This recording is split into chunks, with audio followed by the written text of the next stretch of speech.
All right, everyone. We're diving deep today into Jordan B. Peterson's 12 Rules for Life. Now, I know a lot of you are probably thinking, oh, okay, another self-help book. What's the big deal? Uh-huh. But trust me, there's something kind of different about this one.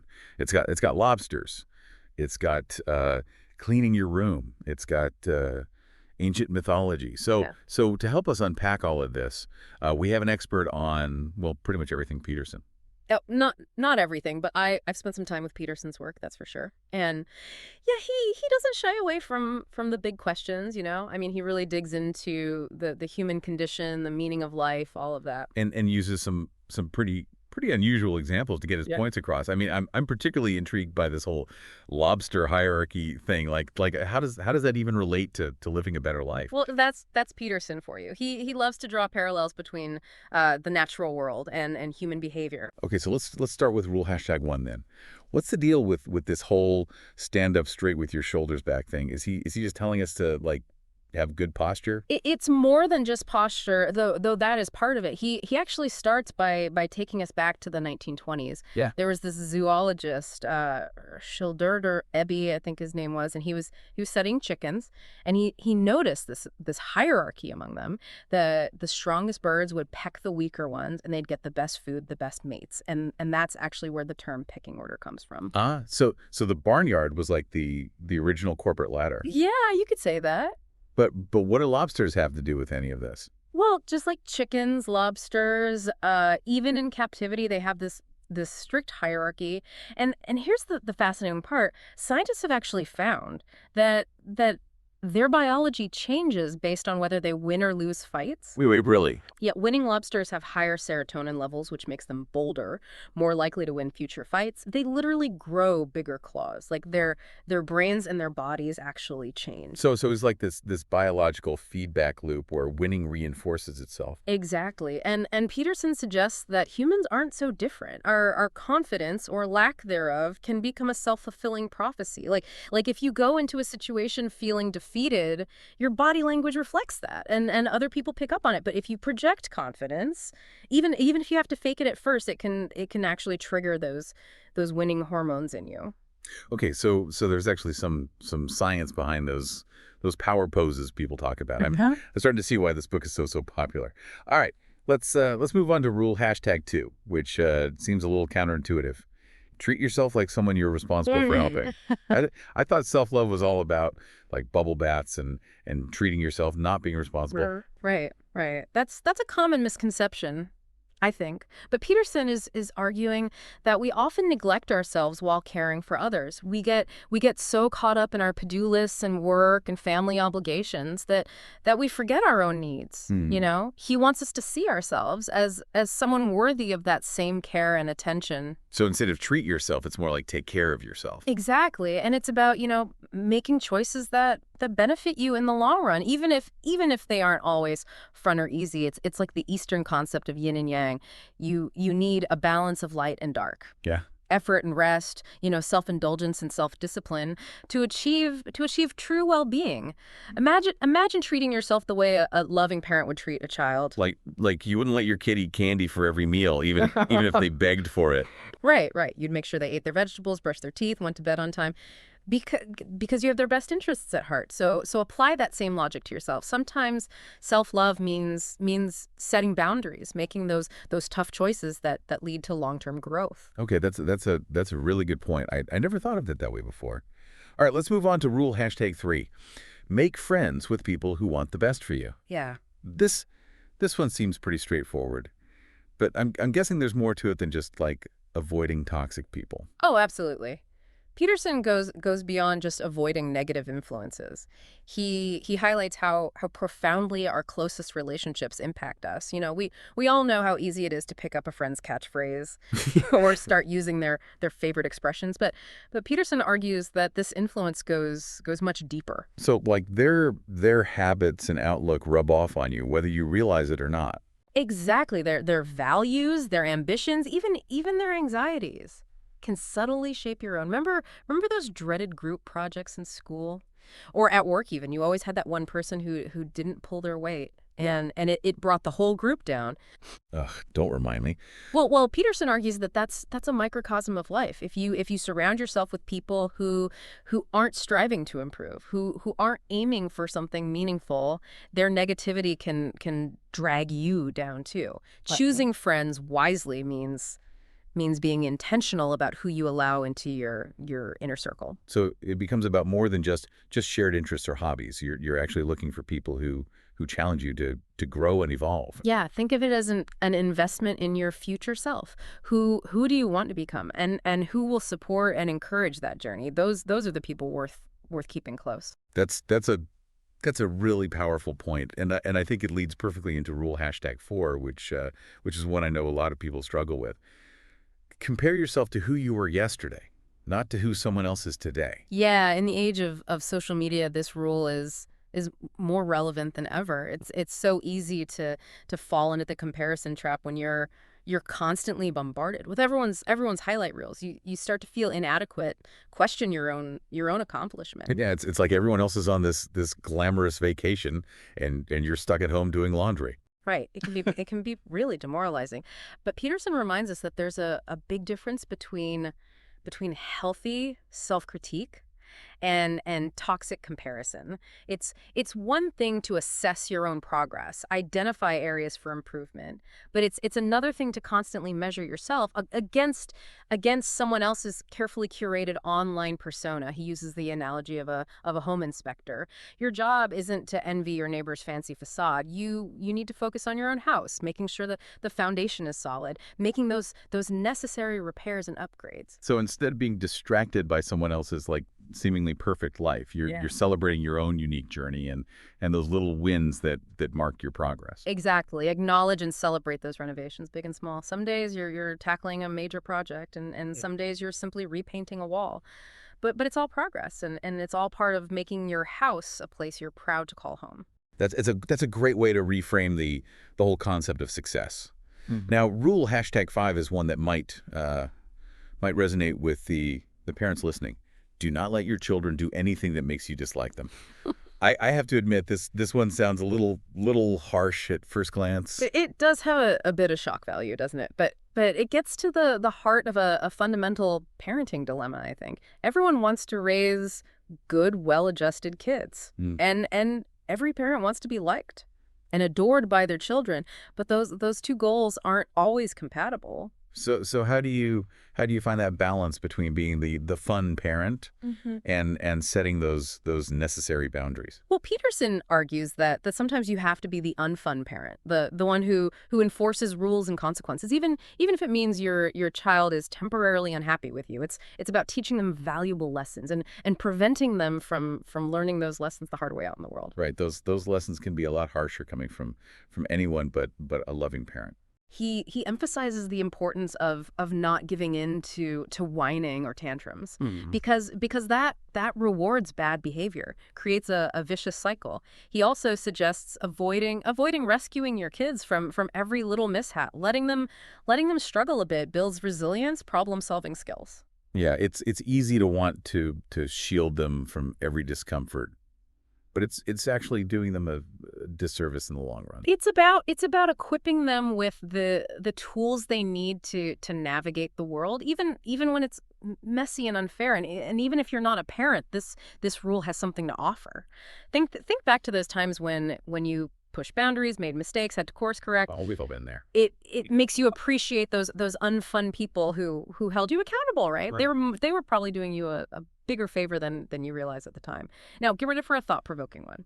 Rule #6. Set your house in perfect order before you criticize the world. Ooh, that sounds deep. Is this about like taking personal responsibility before pointing fingers at everyone else? You hit the nail on the head. It tackles that age-old question: why do bad things happen to good people? Peterson argues that before we blame the world for our problems, we need to take a good hard look at ourselves and our own contributions to the chaos. So it's about recognizing our own agency in the situation. Precisely. He contrasts this perspective with Tolstoy's rather bleak outlook on suffering. Tolstoy basically gave us four options when faced with hardship: blissful ignorance, hedonistic pleasure seeking, ending it all, or simply gritting our teeth and bearing it. Wow, that's not very optimistic. Peterson offers a different perspective inspired by Alexander Solzhenitsyn, the Russian writer who survived both Nazi concentration camps and Soviet gulags. Yeah. While imprisoned, he even battled cancer. Yet despite these unimaginable hardships, he refused to be consumed by bitterness. He focused on making a positive impact on the world, writing his famous expose of the Gulag system. It's incredible that he could find meaning and purpose in the face of such suffering. That's precisely Peterson's point. We have a choice in how we respond to life's inevitable challenges. We can be defined by them, or we can find a way to transcend them. It's about taking responsibility for our own lives, even when it feels like the world is conspiring against us. That's a powerful reminder that we always have a choice. So often it's easier to play the victim, but ultimately we have the power to shape our own narratives. Yeah. Yeah, absolutely. So often it's easier to play the victim, but ultimately we have the power to shape our own narratives. Okay, on to rule #7, which seems to build on this idea of taking responsibility. Pursue what is meaningful, not what is expedient. Can you unpack those terms for us a little? Sure. So think of it this way. Expedient is, choosing the easy path, the one that offers immediate gratification, but it may not lead to long-term fulfillment. It's like grabbing that extra slice of cake even though it won't make you feel good later. Yeah, I'm definitely guilty of that. Instant gratification is hard to resist sometimes. We all struggle with it. But Peterson suggests that, constantly choosing that expedient route can ultimately lead to a sense of emptiness and despair. You're stuck in the cycle of chasing fleeting pleasures without ever feeling truly satisfied. Meaningful, on the other hand, is about pursuing things that align with your values, things that contribute to something bigger than yourself. So it's about playing the long game, Mm-hmm. making sacrifices in the present for something more substantial down the road. Exactly. A great example is the classic monkey and the cookie jar story. The monkey reaches into the jar for a cookie, but his hand gets stuck because he won't let go of the treat. He's so focused on that immediate reward that he traps himself. I've definitely felt that way at times, clinging to something that's no longer serving me simply because I'm afraid to let go. Peterson argues that sacrifice is essential for personal growth and finding true meaning in life.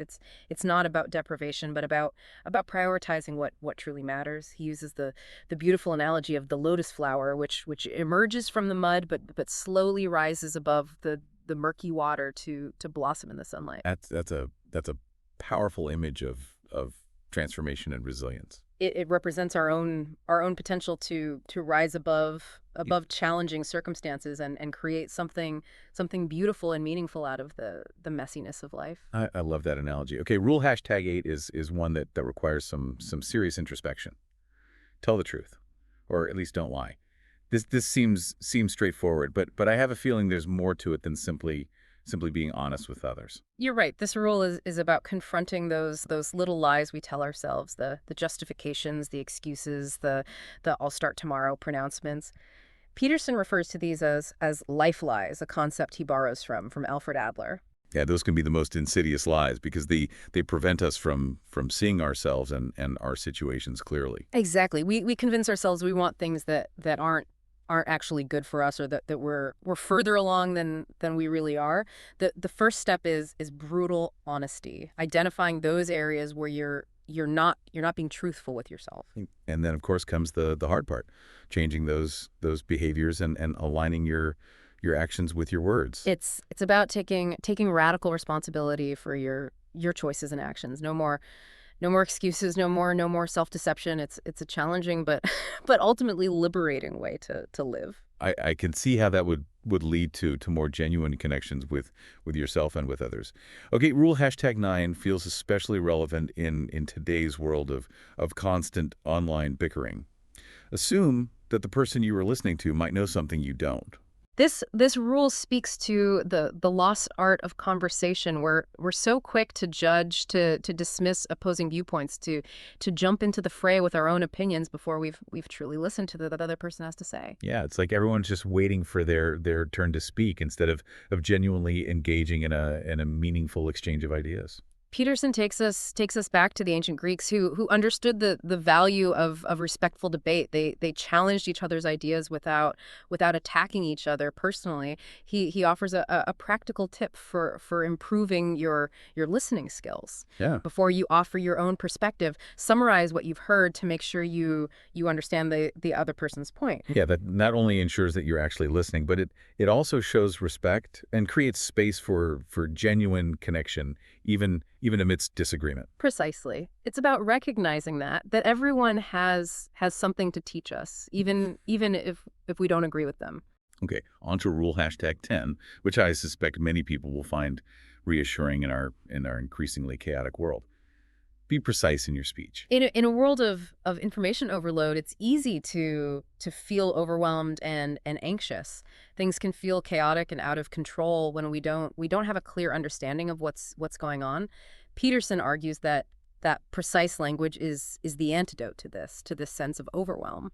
So it's about choosing your words carefully and articulating your thoughts clearly to bring order to the chaos. Exactly. Think about those frustrating situations where you're trying to explain a problem, but the other person just isn't getting it. Like when your car is making a weird noise Yeah. and you're trying to describe it to the mechanic. Perfect example. Instead of saying it's making a weird noise, be specific. Is it a clunking, a grinding, a whirring? When does it happen? Under what conditions? The more precise you are, the better equipped the mechanic is to diagnose and solve the problem. Yeah, it's like you're giving them the pieces to a puzzle, and the clearer those pieces are, the easier it is to assemble the whole picture. And this applies to all areas of life.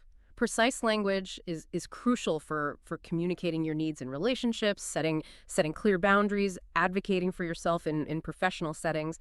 It helps to avoid misunderstandings and resolve conflicts more effectively. So it's not just about being a grammar nerd, it's about using language as a tool for clarity and connection. Exactly.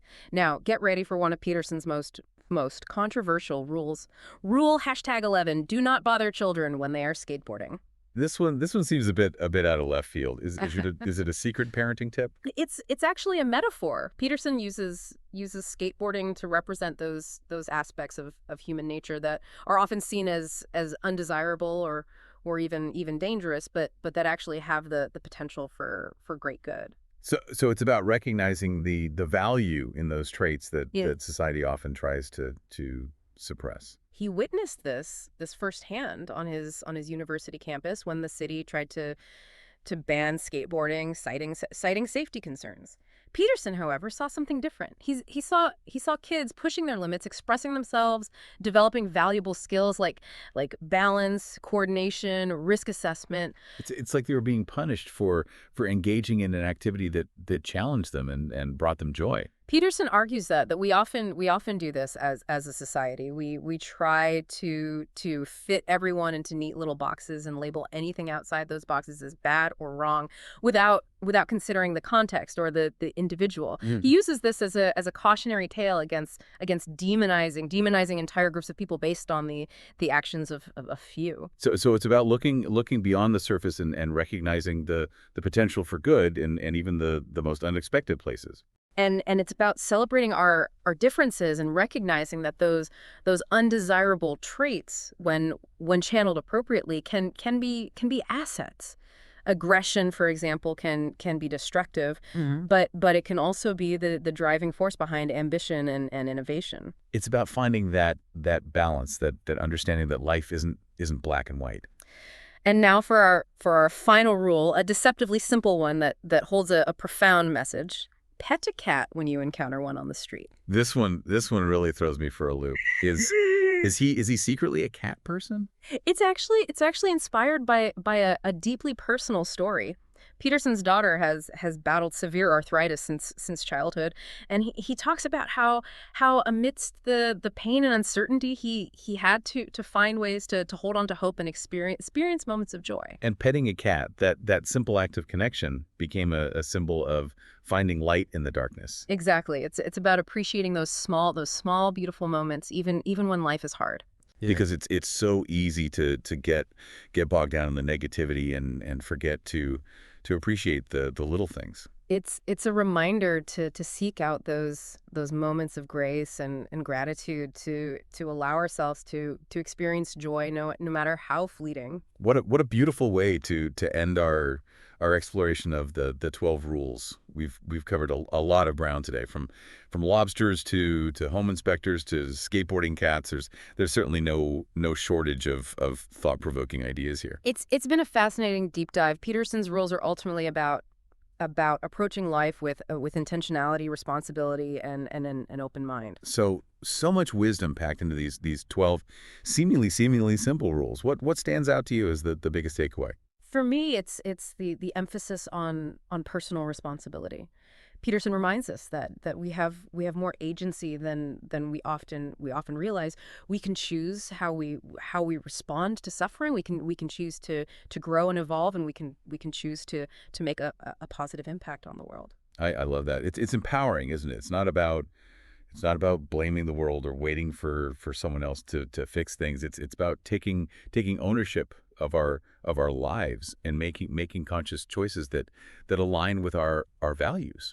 Absolutely. And something Peterson touches on that we didn't really get to explore in detail is the idea of living in truth. Mm. It's not just about telling the truth, but about aligning your actions with your values, walking the walk, so to speak. So it's about striving for that congruence between your inner world and your outer world. Precisely. It's about being the kind of person you admire, the kind of person you'd want as a friend, partner, colleague, and that can be a lifelong journey of self-discovery and growth. Yeah, it's a powerful challenge, and I think it ties in beautifully with that idea of petting a cat when you encounter one on the street. It's a reminder to find those moments of joy and connection, even amidst the chaos, and to embrace the simple things that make life worth living. It's about cultivating that sense of wonder and appreciation for the world around us, even in the face of suffering and uncertainty. Well, I think you've given us all a lot to ponder today. Now that Yeah. you've had this